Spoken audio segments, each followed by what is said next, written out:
안녕하세요. 백세시대 백세코인 방송을 시작하겠습니다. 코인 시장 브리핑 시간을 갖도록 하겠는데요. 먼저 뉴욕 증시는 어제 상승 마감했습니다. ARM이 상장을 했는데요. ARM이 급등을 했거든요.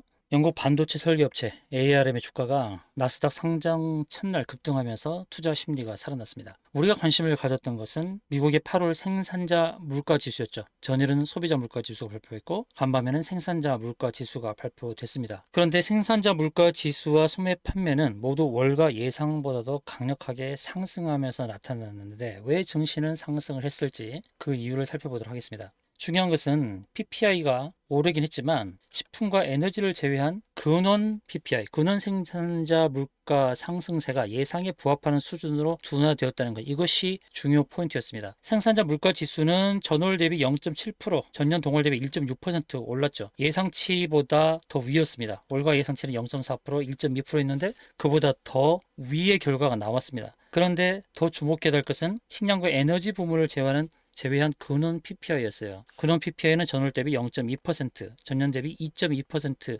오르면서 오름세가 둔화된 것입니다. 이것을 중요하게 본 것이죠. 그래서 인플레이션은 올바른 방향으로 가면서 경제는 무너지지 않는 완벽한 그런 모습을 보여주고 있다라고 평가가 된 것이고, 그래서 바로 이 부분, 금리가 동결될 가능성이 있다라는 것, 이것이 생산자 물가 지수가 예상치보다 올랐는데도 불구하고 미 증시를 상승으로 이끌었고 또 코인 시장에도 약간 훈풍으로 작용한 측면이 있다는 것, 이것을 참고하시면 되겠습니다. 미국 물가가 반등했음에도 불구하고 비트코인은 상승했습니다. 조금 전 미국 증시가 상승한 그 이유와도 비슷하다라고 볼 수 있겠습니다. 금리 인상 사이클이 사실상 마무리됐다는 전망이 우세해졌기 때문이죠. 생산자 물가 지수가 올랐지만 식료품과 에너지를 제외한 근원 CPI가 하락하고 있다는 것을 긍정적으로 보고 있다는 것입니다. 이제 중요한 것은 인플레이션이 잡히냐 부분인데요. 인플레이션이 이제 정점을 찍은 것으로 보여지는 상황인데, 이제 이 인플레이션 상황에 대해서 약간 둔감해진 듯한 그런 모습도 보여주고 있습니다. 인플레이션 측면에서 이제 정점을 찍고 인플레이션 완화가 장기적으로 될 것이다라고 보는 것이죠. 첫 번째 바로 그 부분입니다. 인플레이션 완화가 지속적으로 나타날 것이라는 측면. 두 번째로는 9월 FOMC에서 금리 동결이 결정될 것으로 보는 겁니다. 기준금리가 현 수준으로 유지될 가능성을 지금 97%로 보고 있는 이 부분이 주식시장과 코인시장에 훈풍으로 작용했다라고 볼 수 있겠습니다. 횡보하는 가상자산 시장에 대해서 유동성 확대 전에는 상승 가능성이 없다라는 그런 전망도 있는 상황입니다. 블룸버그 인텔리전스 소속 가상자산 마켓 애널리스트 제이미 쿠츠가 글로벌 시장에서 유동성이 확대하기 하기 전까지는 비트코인 상승할 가능성이 없다, 이런 전망을 얘기했습니다. 그러니까 유동성 공급이 있어야만 코인 시장도 상승한다라고 보는 것이죠. 아주 당연한 말이긴 합니다. 시장에 유동성이 있어야만 이런 투자 대상들이 오를 수 있다는 것은 아주 지극히 당연한 논리인데, 과연 그것이 정확하게 맞아 떨어질지 모르겠습니다. 이전에도 법정 화폐 공급이 늘어야만 비트코인 상승장이 펼쳐질 거다라는 분석을 안내드린 바가 있는데, 그것은 이제 그냥 투자 자산으로서 이 비트코인을 함께 봤을 때, 그런 반열에 놨을 때라고 제가 말씀드렸던 거고요. 과연 투자 자산, 투자 대상으로서만 볼 수 있을까요? 비트코인을 그런 차원에서 본다 그러면 다른 투자 대상이 되는 것과 같은 동일선상에서 판단할 수밖에 없겠죠. 지금 비트코인을 비롯한 코인 시장에서는 상승의 모멘텀을 지금 기다리고 있는 상황인데요. 어떤 모멘텀을 기다리고 있을까요? 다음에 나타나야 할 모멘텀은 무엇일까요? 그 내용을 보도록 하겠습니다. 현재로서는 유동성 공급을 기대하기도 어렵고, 또 인플레이션이 완화가 되어야 되는데 급격하게 완화가 되는 모습도 아니고, 금리 동결에 대한 기대감이 있지만 우리가 기다리고 있는 것은 금리 인상 기조가 완전히 꺾여서 금리 인하로 가는 것을 기다리는 건데, 거기까지는 시간이 걸릴 수도 있다라고 보는 것입니다. 그럼 다음의 모멘텀은 무엇일까요? 자, 비트코인 채굴과 관련해서 말씀을 드리려고 하는데요. 비트코인 채굴에 사용되는 에너지 중에서 재생에너지 사용 비율이 50%가 넘어가지 않다 보니까 테슬라가 비트코인 결제를 도입하지 않겠다고 한 겁니다. 자, 뭐냐면 테슬라의 창립자이자 최고 경영자 일론 머스크가 2년 전 2021년 5월 비트코인이 환경 오염의 주범이라고 비난하면서 테슬라의 비트코인 결제를 중단하겠다고 발표했습니다. 이것이 코인 시장에 부정적인 영향을 줬던 것이죠. 그런데 지금은 비트코인 채굴에 사용되는 에너지 중에서 재생에너지 사용 비율이 50%가 지금 넘어서게 됐습니다. 배출량 감소와 해시율이 극적으로 상승하면서 재생 가능한 자원에서 비트코인 채굴 에너지의 비율이 50%가 넘어섰습니다. 그러면 이제 일론 머스크가 어떤 결단을 내릴 가능성이 있죠. 이제 전에는 50% 이하여서 재생에너지 사용 비율이 50% 이하여서 비트코인 결제를 중단했는데 이제는 비트코인 채굴에 사용되는 친환경 에너지 비중이 50%를 넘어갔기 때문에 테슬라 결제의 재도입 논의가 이루어질 수 있는 것이죠. 바로 이것이 다음 비트코인의 상승의 모멘텀이 될 가능성이 있다. 저는 그렇게 보고 있습니다. 자, 일론 머스크는 화끈한 사람입니다. 또 약속도 잘 지키거든요.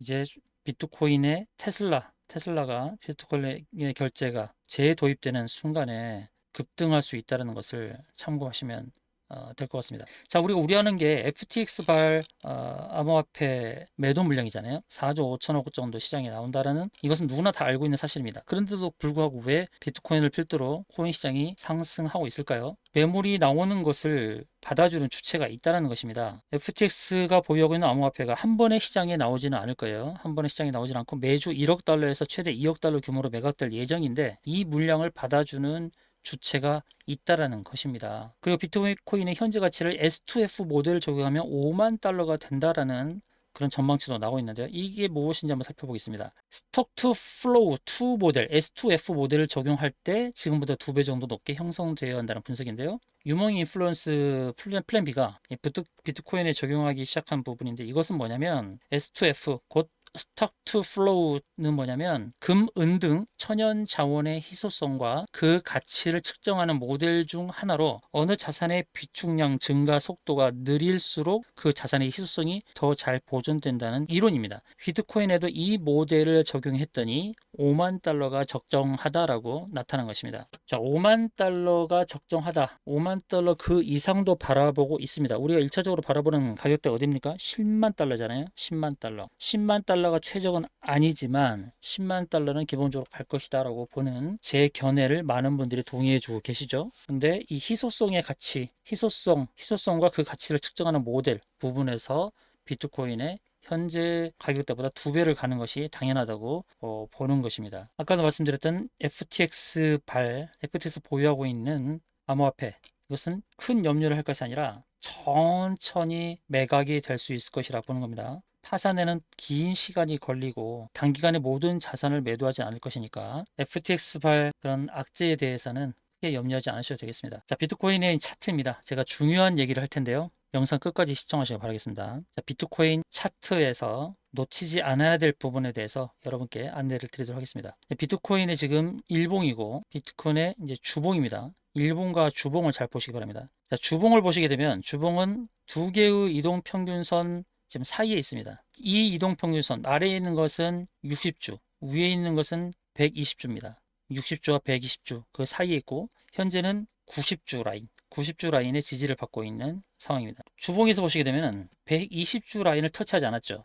상승했다가 하락했다가 상승했다가 상승했을 때 2차 상승했을 때 120주 라인을 터치하지 않았습니다. 그 다음 눌림목 이후에 다시 상승할 때 이제 120주 라인을 터치할 가능성이 있죠. 120주 라인 굉장히 중요한 저항 자리인데요. 그 자리를 터치하는 것 의미가 있습니다. 일단 이렇게 참고를 하시고요. 일봉을 보겠습니다. 지금 현재 일봉입니다. 일봉 차트. 일봉 차트에서 지금 241선도 표시되어 있고요. 61선, 121선 다 이렇게 표시를 해놨습니다. 자, 현재 일봉 차트에서 보시게 되면 지금 비트코인의 차트입니다. 자, 비트코인이 241선을 하회했다가 지금 241선 위로 좀 올라온 상황이죠. 맨 아래에 있는 선이 241선, 그 위에 검정 실선이 121선, 그 다음에 초록 실선이 61선입니다. 그러면 지금 차트를 보시게 되면 어떤 것을 우리가 볼 수 있냐면 맨 아래에 있는 241선이 계속 우상향하고 있다는 것을 확인할 수가 있죠. 241선은 어떤 소리냐면 1년의 평균입니다. 1년의 평균. 이 241선이 우상향하고 있다는 것은 굉장히 중요한 의미를 갖고 있습니다. 1년의 평균 그 위에 움직이고 있다는 것이죠. 아래로 빠졌다가 반등해서 241선 위에 있다는 것은 굉장히 의미가 있습니다. 이전에 이 121선을 터치했다가 밀렸는데요. 이제 241선 위에 있습니다. 그래서 비트코인은 1년 평균 자리 위에 있기 때문에 이 자리에서 더 밀리지 않고 지지받고 상승할 가능성이 높다라고 볼 수 있어요. 특히나 우상향하고 있다. 241선이 우상향하고 있다는 것은 굉장히 의미가 있습니다.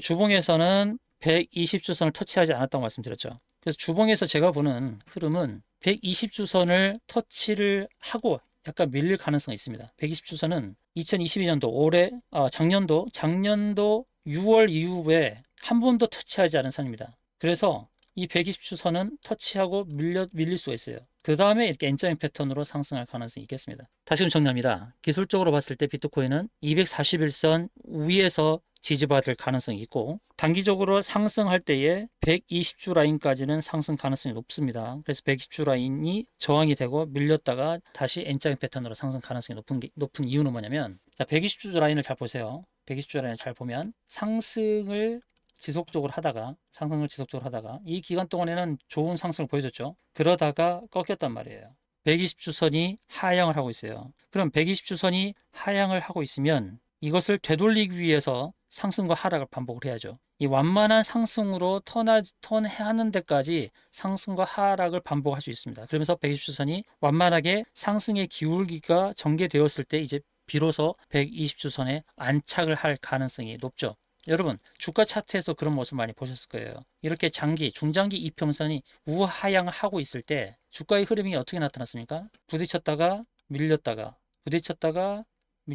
이렇게 하면서 이 기울기가 완만하게 상승으로 턴해지는 그 흐름을 보고 안착을 한다는 것이죠. 이렇게 완만하게 다시 상승을 할 때 그때에 120주 아래에 있던 것이 위에 안착을 하게 되는 이런 패턴으로 간다는 것입니다. 그래서 비트코인도 기술적으로 봤을 때 120주선은 현재 우하향하고 있죠. 241선은 우상향하고 있고요. 그래서 241선 지지를 바탕으로 해서 120주 라인까지는 상승할 가능성이 높고, 거기서부터 이제 파도를 타기 시작해서 120주선이 완만하게 기울기가 상승할 때 이제는 비로소 상승의 패턴으로 나가는 그런 흐름으로 보여질 가능성이 높다는 것입니다. 비트코인을 비롯한 여러 코인에 대한 차트 분석법도 제가 안내를 드리고 있습니다. 무료 차트 분석방에 입장하는 길은 영상 하단에 있는 더보기 클릭입니다. 하단에 있는 더보기 클릭하셔서 링크로 들어오는 방법입니다. 그렇게 링크로 들어오시게 되면 코인 차트 분석방에서 다음과 같은 내용을 안내드립니다. 단기적인 대응법, 그리고 중장기 대응법, 필수 정보를 기준으로 하여서 중장기 대응법, 그리고 보유하고 계신 코인에 대한 차트 분석법을 하나하나씩 안내 드리도록 하겠습니다. 이상의 영상이 마음에 드셨으면 좋아요, 구독 꼭 눌러주시기 바라겠습니다. 다음 영상에서 또 찾아뵙겠습니다. 시청해주신 여러분 감사합니다.